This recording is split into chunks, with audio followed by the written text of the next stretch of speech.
我看过你们这代年轻人的眼神，充满了焦虑，像是一群在热锅上的蚂蚁。你们盯着标普500指数，看着那个高得吓人的市盈率，再看看你们银行账户里那点可怜的积蓄，正在被通货膨胀像白蚁一样啃食殆尽。你们感到无路可走，你们被那些所谓的理财专家洗脑了，他们告诉你买指数基金吧，那是安全的，每个月存点钱定投吧，那是稳妥的。这是一派胡言，或者说在这个特定的时间点，这就是通往平庸甚至贫穷的快车道。以前当美股估值合理的时候， ETF 确实是个好东西，它是给那些没时间研究公司的懒人准备的。但现在在市盈率高耸入云、通胀居高不下的今天买入 ETF， 就像是花高价买了一张泰坦尼克号的船票，你以为你买的是安全，其实你只是在跟着一大群人一起慢慢沉没。如果未来的10年是失去的10年，如果你买的大盘指数回报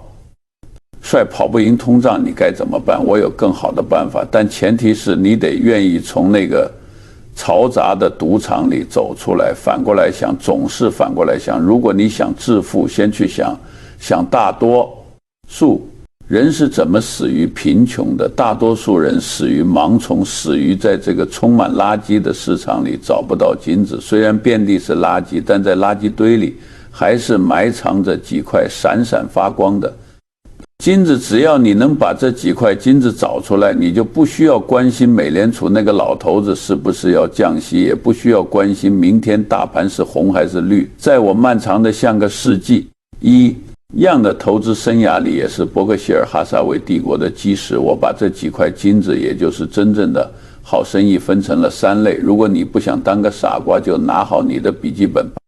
下面这3类生意刻在你的脑子里，视频文稿第2部分，3类永不过时的生意。第2章，第1类生意吃利息的自食其力者定价权。第1类生意是商业式借你的圣杯，如果这辈子你能找到一家，并且在没喝醉的时候以合理的价格买入它，你这辈子的工作就结束了。我称它为吃利息的自食其力者。为什么？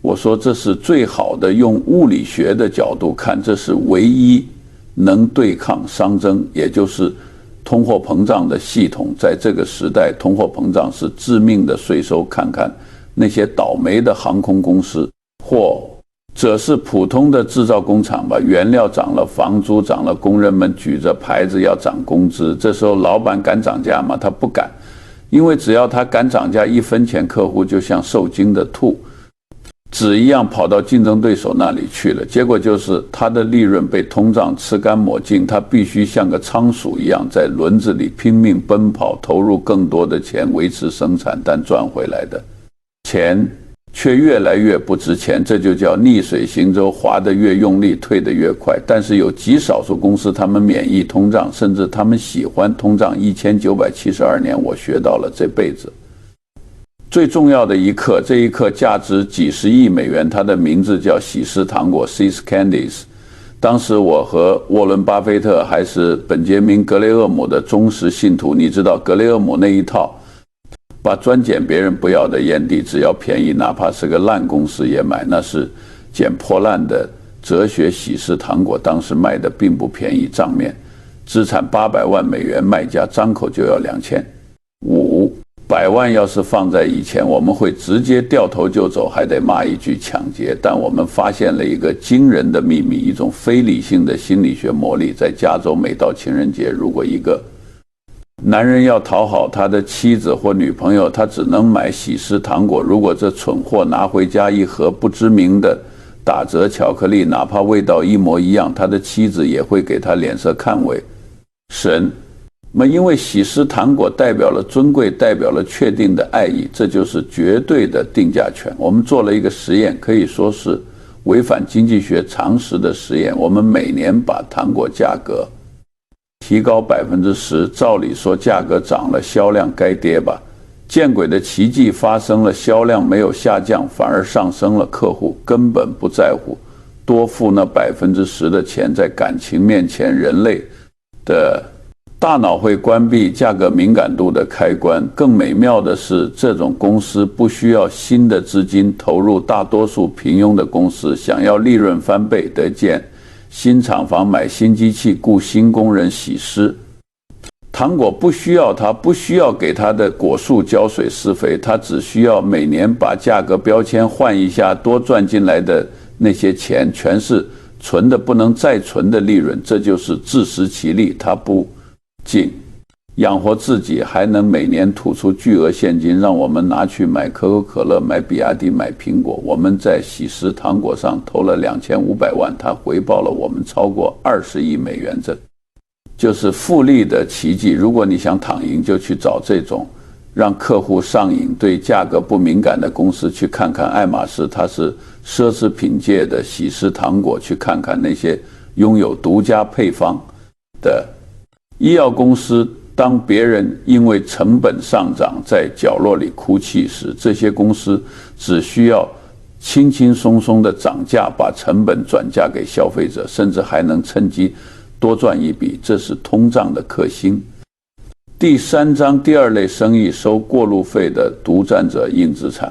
好了，我知道你们在抱怨什么，查理，你说的那种公司太贵了，早就被华尔街那帮人炒上天了。别急，如果你找不到第1类或者嫌贵，我们还有第2类。这一类生意虽然没有定价权那么性感，但它拥有一项让竞争对手绝望的特制垄断。想象一下，你住在一个孤岛上，只有一座桥通往大陆，这座桥归我所有。你想去上班给钱，你想去买菜给钱，你不能游过去，也不能飞过去。不管经济好坏，不管股市崩盘与否，只要你还想过日子，你就得留下买路财。这就是我们波克夏海瑟薇的防守堡垒——北柏林顿铁路公司。2010年，我们花了440亿美元买下它的时候，很多人嘲笑我们，他们说：“查理，你们这2个老糊涂，现在是21世纪了，是互联网的时代，你们为什么要去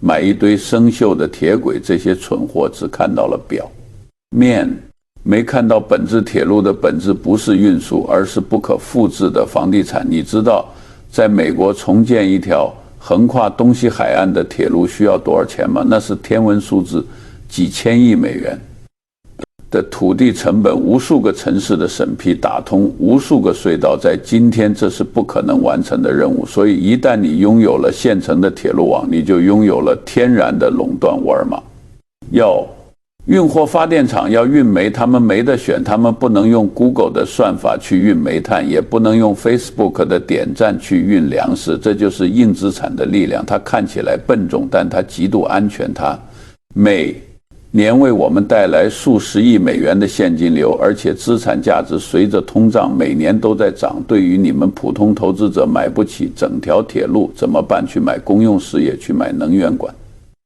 到看看你们家的电费单和燃气单。你可以为了省钱不换新手机，不出去吃饭，但你敢断电吗？你敢断气吗？而且给你供电的公司通常只有一家，你不能因为隔壁电力公司便宜1分钱就换一家，因为电线只有那一根。这就是区域性垄断，听起来很无聊，在投资界无聊就是美德，尤其是在 ETF 可能带来失去的10年的背景下。如果股市回报率只有3%，而你手里拿着一家垄断的电力公司，光分红就有4%或5%，你就已经赢了。把目光从那些虚无缥缈的科技股上移开吧，去看看地下的管道、空中的电线、穿越城市的铁轨，它们是现代社会的血管。只要社会还在运转，血管里就有血液在流淌，你的口袋里就有钱在进账。第4章第3类生意，吞噬自己的食人族回购狂魔。如果第1类太贵，第2类太慢，那么我要祭出第3种武器了。这是华尔街最不愿意公开的致富秘密，一种神奇的数学魔法。我给这类公司起了一个听起来很恐怖的名字——食人族。什么叫食人族？就是这家公司把自己给吃了。具体来说，这家公司赚了钱之后，不乱花，不搞愚蠢的多元化投资，也不仅仅是分红，他们用赚来的现金去股市上把自己发行的股票买回来，然后注销掉。你们这些年轻人数学可能不太好，让我用披萨来打个比方。想象你和7个朋友合伙开了一家披萨店，一共切成8块股份。这家店生意一般，利润不增长。如果什么都不做，你的财富就是死水一潭。但是如果店长是个聪明的食人族，他用店里的利润把另外10个朋友的股份买下来注销了，现在披萨还是那个披萨利润还是那个利润，但股份从8块变成了4块，你手里那一块从1/8变成了1/4，在没有任何业务增长的情况下，你的财富翻了1亿倍，这就是缩量的力量。我和巴菲特最崇拜的一位企业家叫亨利·辛格顿 （Henry Singleton），特利丹公司 Teledyne 的老板。当股市低迷，所有人都在恐慌抛售的时候，辛格顿看到了机会，他发现自家股票便宜的简直是在侮辱他的智商。于是他在几年内疯狂回购了90%的股票，听清楚了，90%，他基本上把公司私有化了。结果呢，即使公司业务本身没怎么涨，那剩下10%的死拿住股票的股东赚了几十倍的钱，因为他们分蛋糕的份额变大了10倍。这在低回报时代是对抗 ETF 陷阱的终极武器。去哪里找这种公司？去那些被华尔街遗忘的角落烟草公司、石油公司、老牌科技巨头，大家都觉得他们没有成长性了，给他们极低的估值市盈率，只有8倍、10倍，但这正是他们回购股票的最佳时机。股价越低，同样的一笔钱能买回来的股票就越多，留在场内的股东赚的就越多。这是一种反脆弱的机制。如果是为了赚钱，我宁愿要一家每年都在减少股本的烟草公司，也不要一家每年都在增发股票稀释股，东权益去养活管理层梦想的所谓高科技公司。前者是在为你打工，后者是在拿你的钱去打水漂。第5章像鳄鱼一样坐着不动。好了，藏宝图我已经给你们了。抗通胀的品牌垄断的硬资产回购的食人族，照理说你已经准备好去赚钱了，但是作为一个活了99岁的老头子，我必须给你泼一盆冷水。就算你知道了这一切，你大概率还是会亏钱。为什么？因为你太勤奋了，从小老师就教你要勤奋多劳多得，但在投资这个反人性的游戏里，勤奋是毒药花。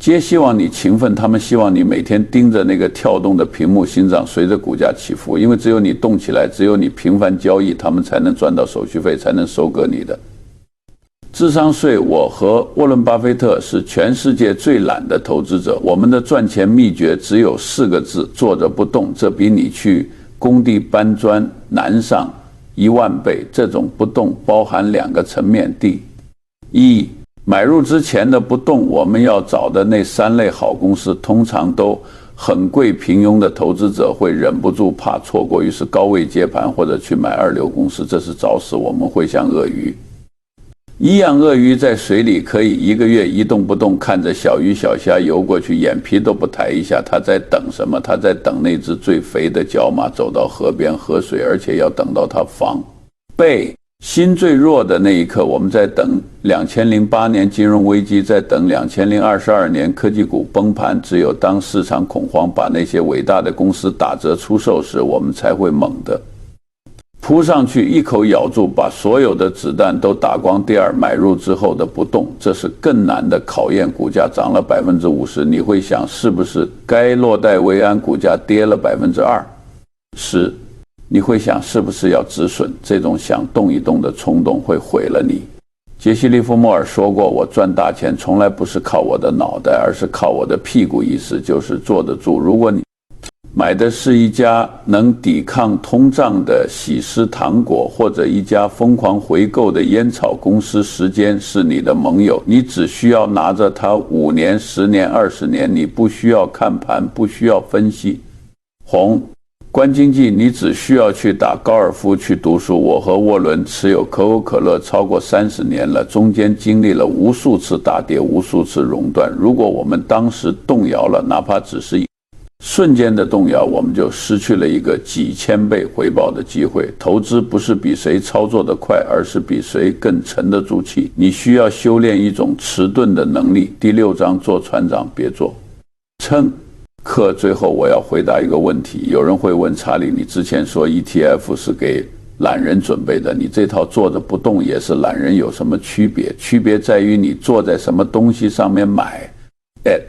F 相当于你买了一张大邮轮的经济舱船票，这艘船上挤满了人，因为估值太高，引擎功率被调得很低，你坐在上面确实不用动，但你到达终点的速度会非常慢，甚至可能因为船太拥挤而沉没，你是无能为力的乘客而买。那3类伟大的公司，相当于你自己造了一艘坚固的小快艇，这艘快艇拥有强大的引擎定价权，拥有坚固的船体垄断，而且还在不断抛弃多余的重量股票回购。当你是船长时，你也坐着不动，但你的船以2倍甚至3倍于大邮轮的速度前进。未来的10年是属于选股者的黄金时代，因为大邮轮太慢了，跑不赢通胀的巨浪。我知道很多人依然害怕，华尔街灌输了你们太多的恐惧，让你们觉得离开 ETF 就像离开母亲的孩子一样无助。但请相信，